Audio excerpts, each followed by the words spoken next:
Hello, ഇന്ന് റജബ് 27-ൻ്റെ നോമ്പാണ്. അങ്ങനെ നോമ്പ് തറ വിഭവങ്ങളെല്ലാം ആയിട്ടൊരു വീഡിയോ ചെയ്യാമെന്നാണ് വിചാരിക്കുന്നത്. ഞാനിന്ന് ഉണ്ടാക്കുന്നത് ഷവർമ്മയാണ്. അതിന് ക്യാബേജ്, ക്യാരറ്റ്, കക്കിരിക്ക എല്ലാം എടുത്ത് വെച്ചിട്ടുണ്ട്. ഷവർമ്മക്കുള്ള കുബൂസിനുള്ള മൈദ വയ്ക്കുന്നതാണ്. നമ്മൾ പെരക്കന്നെ ഉണ്ടാക്കിയ കുബൂസിലാണ് നമ്മൾ ഷവർമ്മ ഉണ്ടാക്കുന്നത്. ഷവർമ്മക്കുള്ള ചിക്കൻ മസാല പെരക്കി വെച്ചിട്ടുള്ളതാണ്. ഫ്രൈ ചെയ്ത് ചിക്കന് ഷവർമേൻ്റെ മസാലയിലിട്ടിട്ട് നല്ലോണം കൈ വെച്ചിട്ടാണ് മിക്സ് ആക്കുന്നുള്ളത്. ഞാൻ ഇന്ന് 2 തരം കടിയാണ് ഉണ്ടാക്കുന്നത്. ഷവർമയും നമ്മളൊരു സ്പെഷ്യൽ മുട്ടയപ്പം ഉണ്ടാക്കാൻ മുട്ട വേവിക്കാൻ കുക്കറിലാക്കി വെക്കുന്നുള്ളതാണ്. ഞാൻ കുക്കറിൽ തന്നെയാണ് മുട്ട വേവിക്കൽ.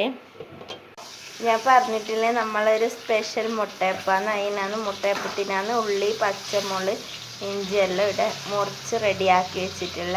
ഇനി ഇതിലേക്ക് പൊടികളിടണം.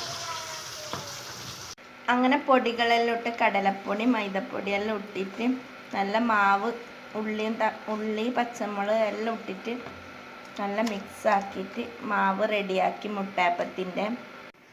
അങ്ങനെ നമ്മൾ മുട്ടയപ്പം ചുടാൻ വേണ്ടി ഉരുളി തീമിൽ വെച്ചിട്ടുണ്ട്. മുട്ട 4ആയിട്ട് മുറിച്ച് വെച്ചിട്ടുണ്ട്. അതിൻ്റെ മാവെല്ലാം സെറ്റാക്കി വെച്ചിട്ടുണ്ട്. എൻ്റെ കുഞ്ഞിക്കുട്ടനിടെ ഗുൽമാലാക്കുന്നുണ്ട്. അങ്ങനെ നമ്മൾ ഷവർമ്മൻ്റെ മസാല റെഡിയായി, കുബൂസ് റെഡിയായി. ഇനി ഷവർമ്മ റോളാക്കാനുണ്ട്. ഇത് മുട്ടയപ്പത്തിൻ്റെ ബാക്കി വന്ന മാവിന് ഉള്ളിട്ടതാണ്. ഇവിടെ മുട്ടയപ്പെല്ലാം റെഡിയായി. ഇതെല്ലാം ഇനി ക്ലീൻ ആക്കുന്ന പരിപാടിയാണുള്ളത്. നമ്മൾ ഇന്ന് ജ്യൂസ് ഉണ്ടാക്കുന്നത് ബത്തക്കയാണ്. അങ്ങനെ ഞാൻ ബത്തക്ക സർവത്താക്കുന്നുള്ളതാണ്. നമ്മളെ മിക്സി പൊളിഞ്ഞുകൊണ്ട് ഭയങ്കര ബുദ്ധിമുട്ടായിപ്പോയി. പൊറിക്കാനുള്ള വിഭവങ്ങളെല്ലാം റെഡിയായി. ബത്തക്ക സർവത്ത്, മുട്ടയപ്പം, ഷവർമ്മ, ബത്തക്ക, പഴം, ഈത്തപ്പഴം, അങ്ങനെ എല്ലാം സെറ്റായി.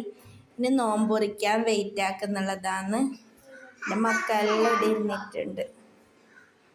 അങ്ങനെ ഉമ്മാൻ്റെ അനിയത്തി വന്നിട്ടുണ്ട്. അങ്ങനെ രണ്ടാളും ഇവിടെ ബിസി ആക്കുന്നുള്ള.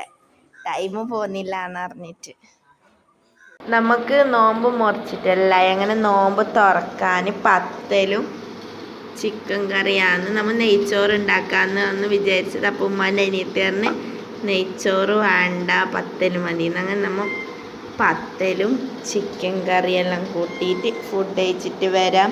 ഇനിയും നല്ല നല്ല വീഡിയോ ആയി വരുന്നതായിരിക്കും. അതുവരെ ബൈ ബൈ.